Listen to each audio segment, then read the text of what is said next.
This story is about a 22-year-old fourth-year criminology student, an investigative and adventurous young woman living in Chicago.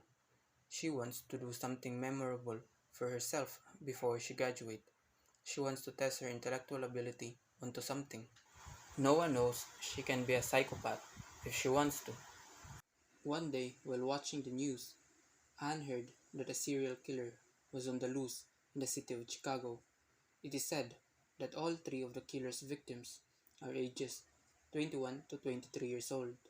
According to the news, all three of them have a lot in common in terms of personality.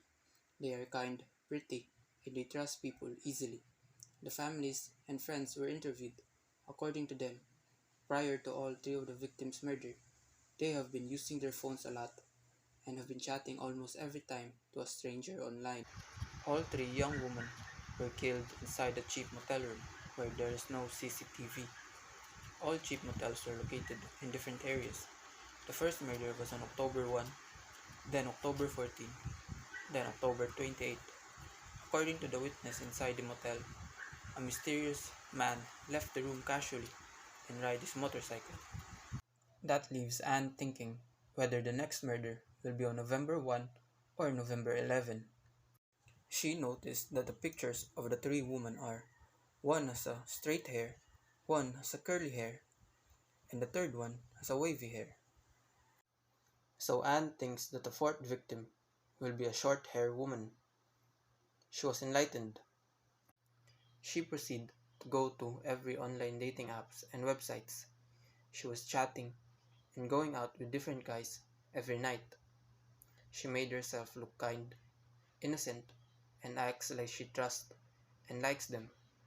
For almost a week, since October 28th of chatting and going out with different guys, she still doesn't spot the serial killer. On November 5, Anne matched with a charming and elegant guy. The guy was so attractive that Anne just kept chatting with him that she gave up finding the killer. They chat and chat. Anne learned so much from the guy. He was not like the other guys she talked and went out to. He showed no bad intentions and was wholesome and funny throughout all of their conversations. Anne realizes that she had liked and trusted him already. The guy asked Anne out for dinner this November 11. The date strikes her out. She was in utter disbelief. It was really difficult to actually thought that the guy was a serial killer because he doesn't act and look like one. Anne said yes. They agreed to meet and have dinner this November 11 in just a regular restaurant at 7 p.m. She played it cool and acts naturally. She isn't worried, nervous, or afraid. In fact, she was happy and excited. When they met, Anne acts kind and innocent. She naturally showed that she likes him, because she do. They talk about random things, funny stories, things they like and dislike, and many more.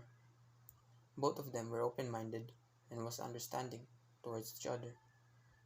They were having such wonderful dinner. After the dinner, the guy asked Anne out that they will go somewhere, that they'll stroll around Chicago for the night. Anne said yes. She knows what will going to happen. She hopped into the motorcycle and smiled. Then, after for almost an hour of joyride, the guy said, "Let's rest for a bit." In Anne's mind, she said,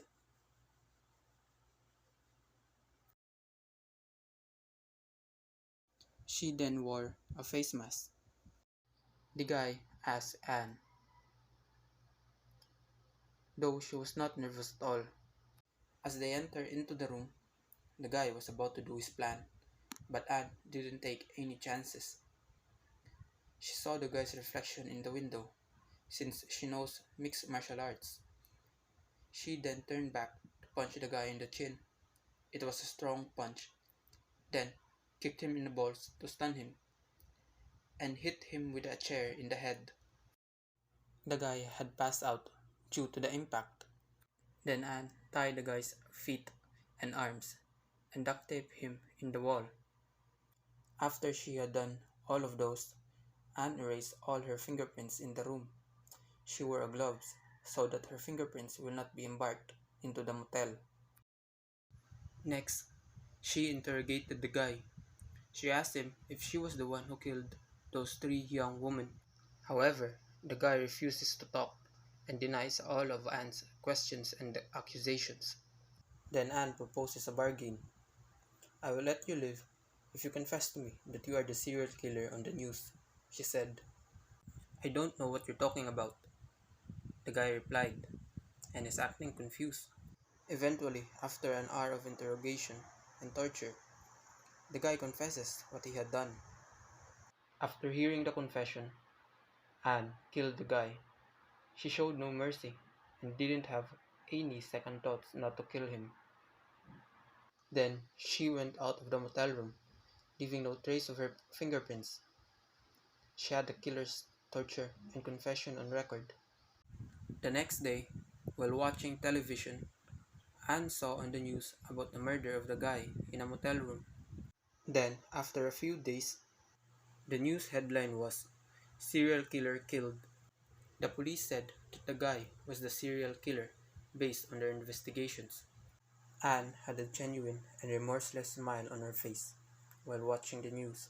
She felt she had done something helpful in the city of Chicago.